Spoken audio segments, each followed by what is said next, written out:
Hello, welcome to Studio One. If you like what you see, like and subscribe and comment. Okay, so to begin, my name is Jibril Osman. I run a platform called Studio One.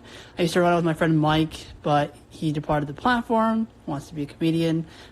Amazing. So I'm solo on it now. It's a pleasure to meet you. Yeah. This platform was designed to be made for me to interview artists that I really love and also to give a highlight to Toronto upcoming artists. Yeah. So to get you on is amazing. To start, if you can just briefly introduce yourself, and then we'll just get started.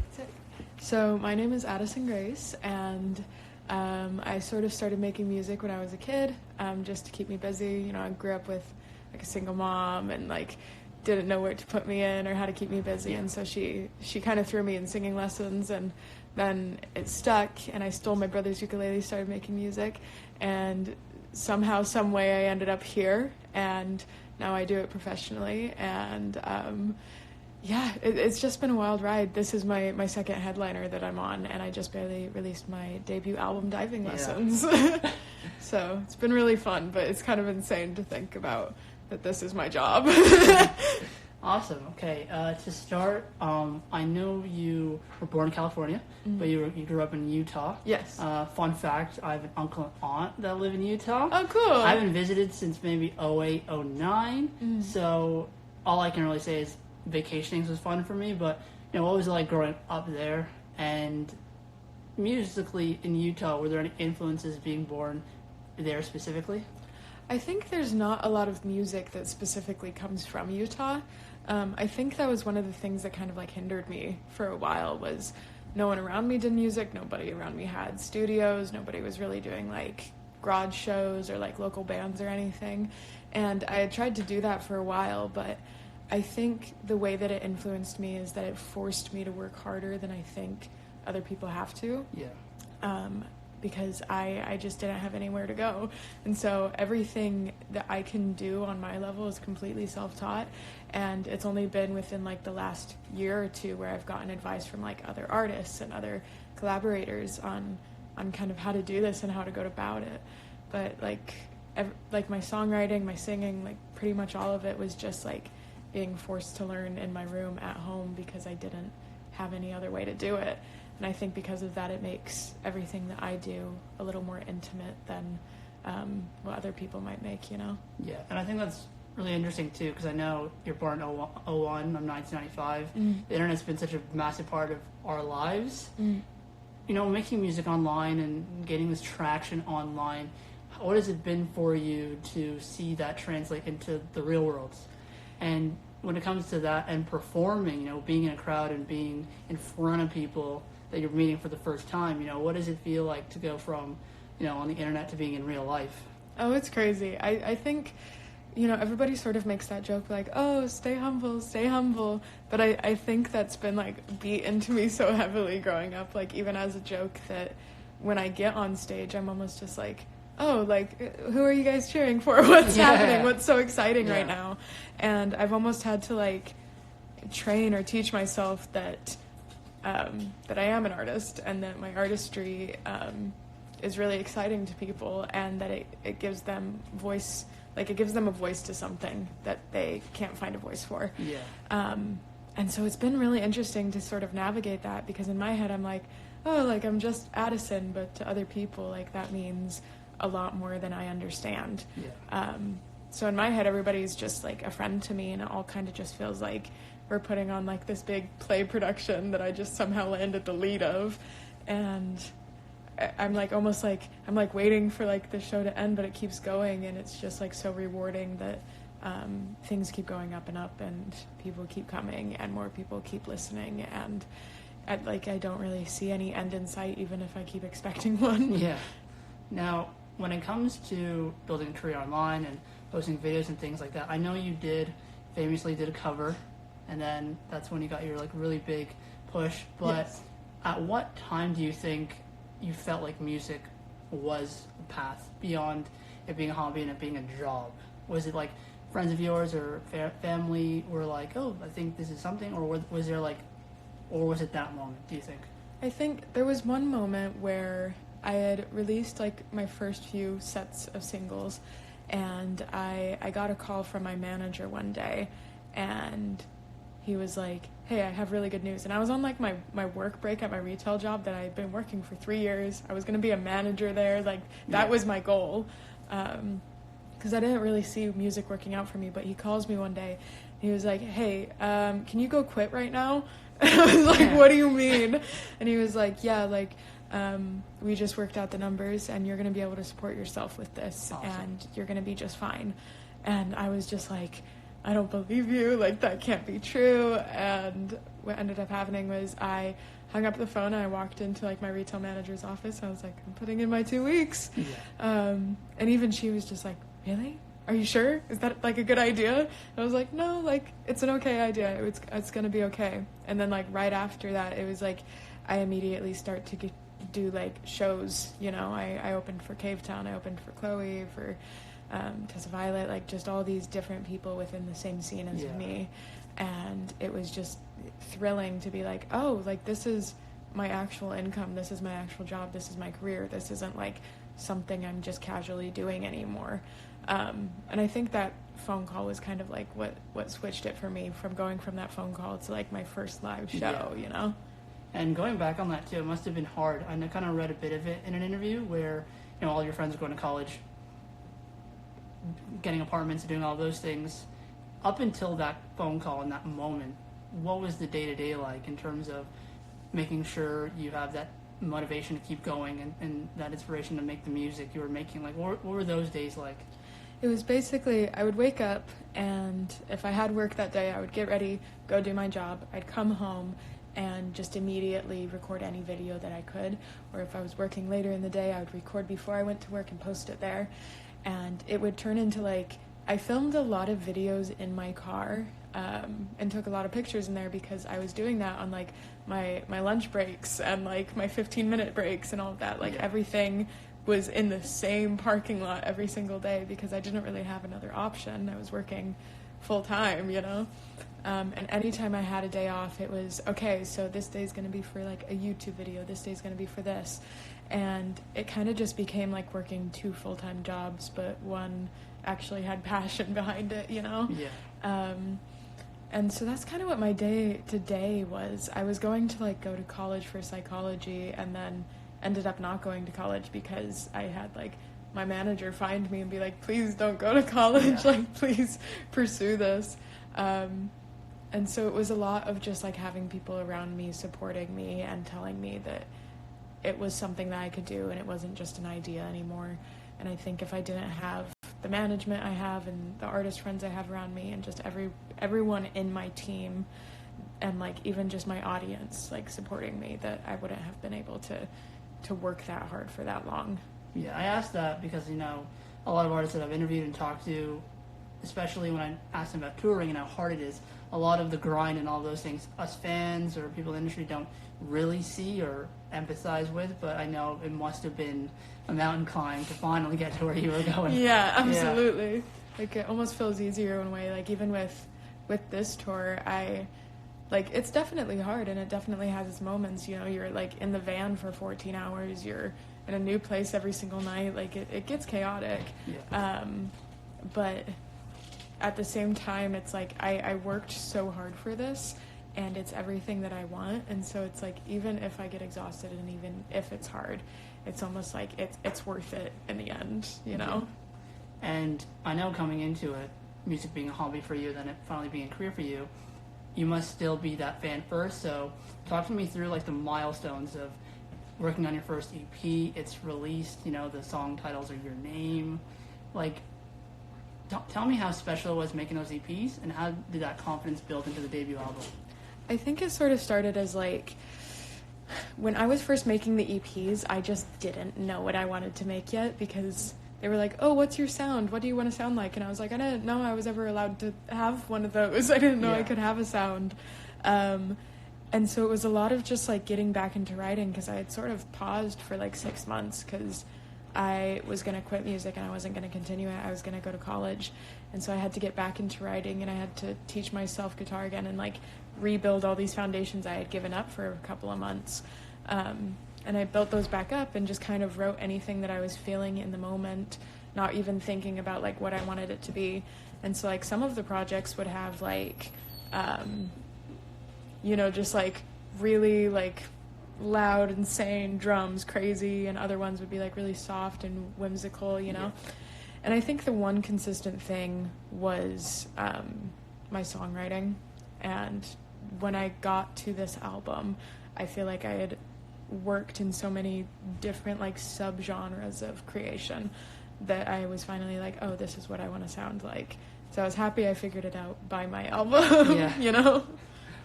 And then when it comes to the album, I talk to artists, and a lot of the interviews that I've actually done, I always try to get an artist either right before they release their debut album or right after, because I always kind of ask that question, like, sort of a moment you really can't get back. So what was it like crafting the debut album, and do you look at the debut record as your introduction into an audience, into the industry, or do you look at it as just another album? Because I've talked to a couple of artists where they just keep on trying to figure things out, but some will say, no, I've listened to debuts before, and I tried to like not emulate it, but I know how special a debut record is. I think for me it was a reintroduction of me as an artist. I think my EPs and my first singles and all of that were me experimenting and figuring out who Addison Grace was and what he was going to make.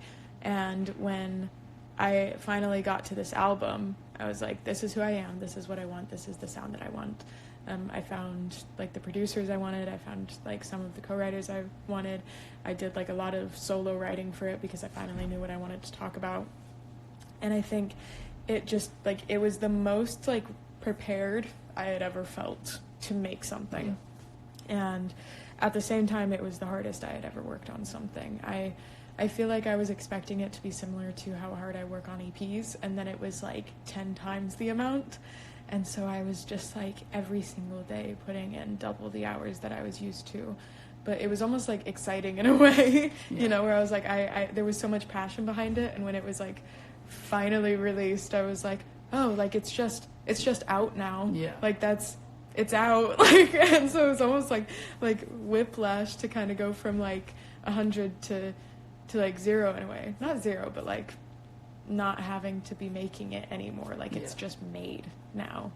And I know, a large part of your music is, representing your identity and showing how important it is to be who you are.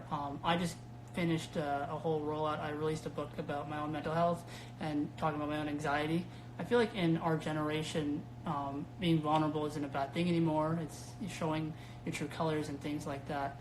When you started to songwrite and to make your own music, who in your life or your mom kind of guided you to let you know you can be who you want to be, and it's more important to show the real side of you opposed to just being in the industry and kind of doing what's been done before, so to speak? Because I've interviewed Ethel Cain, who I think is a phenomenal artist, and just seeing how the music is coming out is incredible, and the journey, because I interviewed her right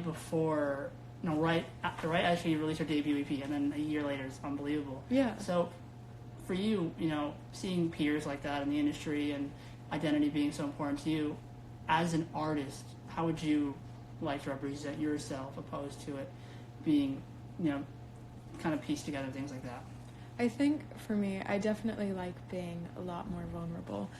It was an interesting idea for this project specifically because, I'm so open about who I am online and what I am and, all of those things, because I think you can label yourself as much as you want, but you can also rip all those labels away because, they can be a part of you, but you also don't have to say that that's all you are or put that on you. And so for me, I feel like I have a lot of labels that don't get represented so easily in the industry. And I can recognize that in other ways I have labels that do get easily represented and push me to have that privilege in the industry. And so it's weird because it's I've got this weird array of both. And so I try to be vocal about the parts that have hindered me and have made people not want to work with me and have made people not want to I almost have to prove myself more,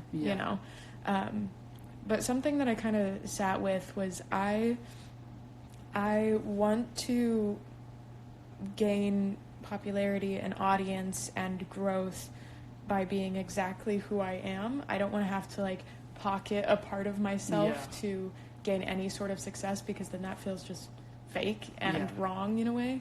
And that doesn't have to apply to everybody, because some people don't want to do that and they're not comfortable doing that. But for me, I want to say that I gained my success being very openly all of the different minorities I am and all the different little things I have, you know, whether it's like being trans or being autistic or coming from Utah or like from a single mom or from, you know, lower class or anything like that.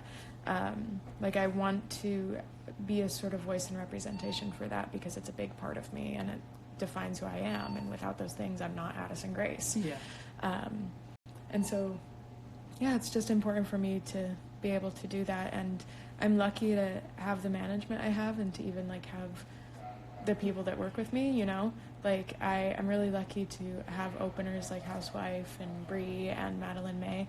I'm lucky to have them because it's not like a question of if they're excited to work with me because, oh no, this one thing, or oh no, this thing. Like it's just, they see me as Addison Grace and they want to work with Addison Grace and they want to be on this tour. And I feel the exact same way about them. And that's with anybody I work with. Like, I make it very clear that everything has to be accepted, and I accept everything about them too, you know?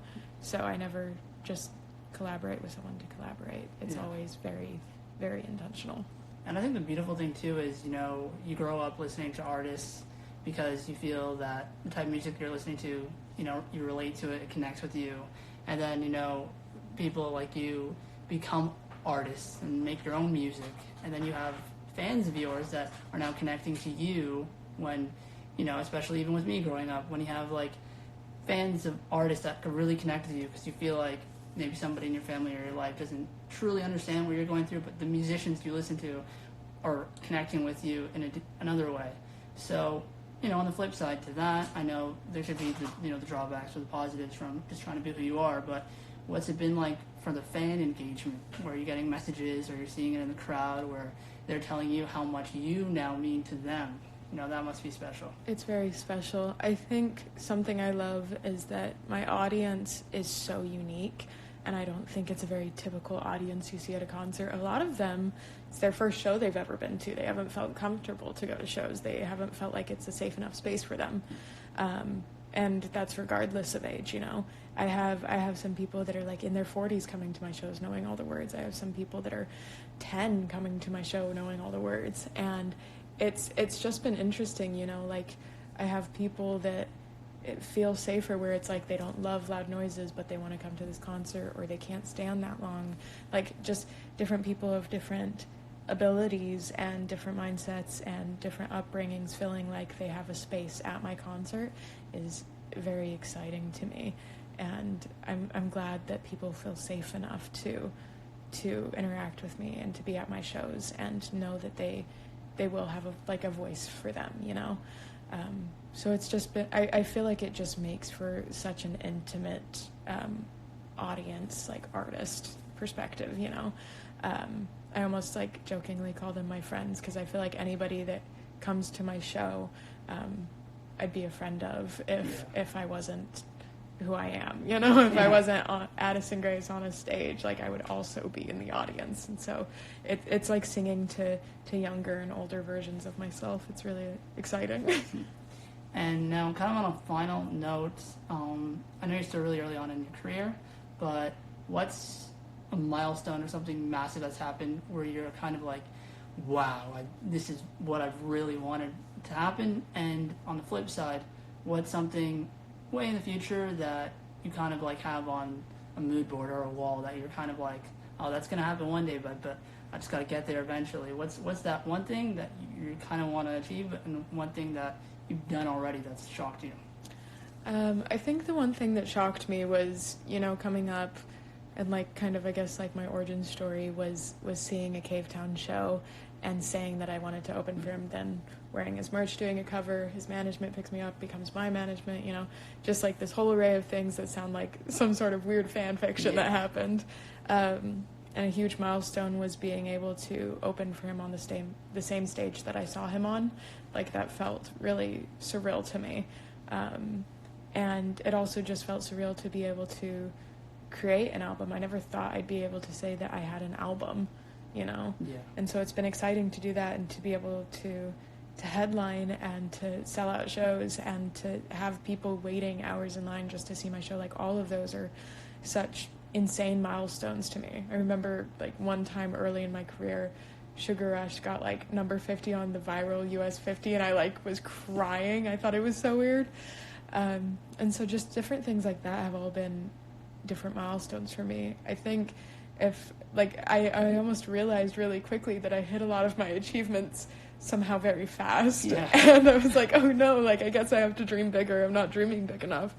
And so I guess my goal now is just to keep playing bigger venues and to, you know, do a lot of firsts for my different communities. And, you know, I would really love to just be in the mainstream media as exactly who I am and be able to prove that people like me and people that are not the normal, typical artists that you might see can have success and can have audience and can have support. Because I don't think that I'm a trailblazer at all. I'm lucky to, like, walk the path that a lot of people have made for me, but I just want to continue to make that path bigger. Great. And lastly, growing up in Utah, for artists that are trying to make it, but they're from, you know, like Utah or other places like that, what's one advice you can give to that person that might just be listening to this? What would you say to that person? I would genuinely say just post as much as you can. Just get yourself out there. Go to coffee shops, perform, go to shows, talk to people, post anything online. And I would say, like, don't be embarrassed to be yourself and do exactly what you want to do from the get-go. And if somebody doesn't want to work with you or doesn't support your stuff because you are being yourself and creating what you create, then it's not the right path. And it can take time, but if you just keep doing it, like, the right people will find you. Yeah. Maybe one day they'll wear your merch. Right? It'd be awesome. Studio One.